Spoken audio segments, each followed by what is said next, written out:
Hello there. Now today our focus is subsection B of section 2, the Indian Contract Act 1872. Now what happens over here, this person, ये जो इंसान है, ये इंसान को बोला था कि आप मेरा घर क्या खरीदेंगे, will you buy my house located at St. Ford Road at a price of ₹50 lakh. तो ये प्रपोजल इनके तरफ से भेजा गया था, दिया गया था, इनको जानकारी दिया गया था कि मैं ये बेचना चाहता हूं. और जब ये जो सामने वाला इंसान है, when the person to whom the proposal is made, जिनको ये प्रपोजल दिया गया, जब वो सिग्निफाई करता है, मैंने वो जानकारी देता है, it can be through a letter, it can be through a kind of a mail, कि ये इंसान इनको बोलता है कि मैं आपका घर खरीदना चाहता हूं, okay, I want to buy. तो इसका डिटेल्स हम लोग बाद में समझेंगे कि ये जो एक्सेप्टेंस है, ये कभी कभी इम्प्लाइड भी हो सकता है, कभी कभी एक्सप्रेस भी हो सकता है. और ये जो कम्युनिकेशन है, ये प्रॉमिसर के पास इस इंसान तक पहुंचना चाहिए. सिग्निफाइज, ये सिर्फ मन में सोच ले कि I want to buy this house, और सामने वाला इंसान को जिसने प्रपोजल भेजा था उनको जानकारी नहीं दिया, तो नहीं होगा.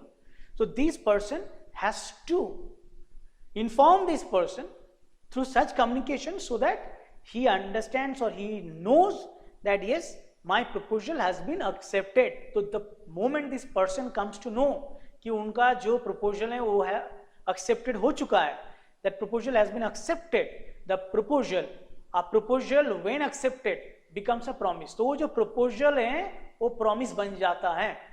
तो this proposal becomes a promise.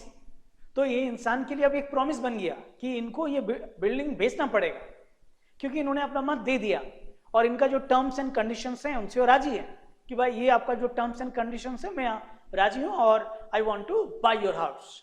तो अब ये इसके लिए, ये जो इंसान है इसके लिए अब ये जो प्रपोजल रहा, ये proposal has turn into a promise. This becomes a promise. Hope that this is clear. Now subsection C of section 2, ये हम लोग को डिफाइन करता है that who is a promiser and who is a promisee. So the person who makes the proposal, जो proposal देता है, he is a promiser. और जो promise जिसको किया जाता है, that person is a promisee. तो ये section C सिर्फ दिखाता है the person making the proposal is called the promiser. इसको हम लोग प्रोमिसर का नाम से हिसाब से पहचानेंगे. और जो एक्सेप्ट किया, the person accepting the proposal is called the promisee, उसको हम लोग प्रोमिसी बोले. अब ये सबसेक्शन डी में हम लोग देखेंगे, अंडर दिस सेक्शन डी, कि कंसिडरेशन क्या है. What is consideration? When at the desire of the promisor, मैंने इनका जो इच्छा है द प्रोमिसी, ये जो प्रोमिसी है, और एनी अदर पर्सन, कोई और भी पर्सन हो सकता है, हैज डन और एब्स्टेन फ्रॉम डूइंग. तो यहां इस जगह में थर्ड पर्सन भी हो सकता है, उसका डिटेल्स हम लोग बाद में समझेंगे. तो जो क्या करता है ना, कुछ करता है या एब्स्टेन करता है, जो इनका जो इच्छा था, तो ये जो पर्सन है वो काम को किया है. इधर ख्याल रखिए, हैज डन कर चुका है, और हैज एब्स्टेन्ड नहीं किया है. This part is like past from doing. और डस, वो इंसान करता है और एब्स्टेंस नहीं करता है, प्रेजेंट. और जो है प्रोमिसेस टू डू फ्यूचर, और टू एब्स्टेन नहीं करेगा फ्यूचर में. तो ये जो पार्ट है इधर like it is talking about 3 different stages. या तो ये इंसान वो काम कर चुका है, तो अगर ऐसा है तो पास्ट, अगर अभी कर रहा है तो प्रेजेंट, और सामने अगर करेगा तो फ्यूचर. तो इनका जो इच्छा है उस हिसाब से ये इंसान अगर ये काम कर चुका है, तो जो किया है that is the consideration for this person. अब उनके लिए ये कंसिडरेशन बन गया, प्रॉमिस करने का कंसिडरेशन बन गया. तो प्रॉमिस जो मैं करूंगा, मेरा जो प्रॉमिस हुआ, तो उसका कंसिडरेशन क्या है. तो उनका जो काम है, अगर वो काम कर रहा है और अगर करेगा, तो दैट इज माई कंसिडरेशन.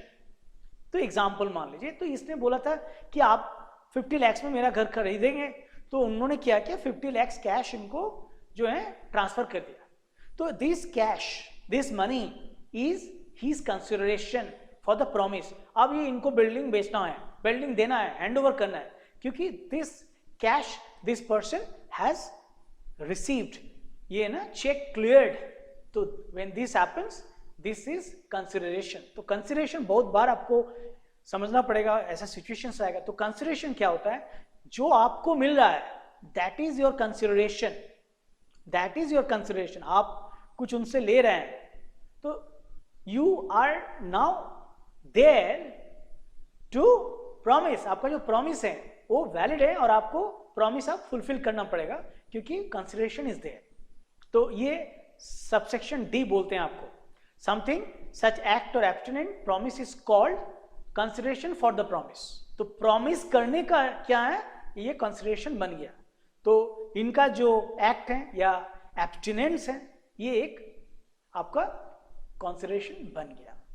तो दिस इज कंसिडरेशन, माने ये इंसान से आपको जो मिला that is consideration.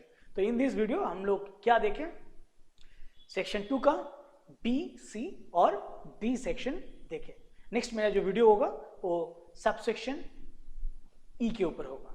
Thank you for watching this video.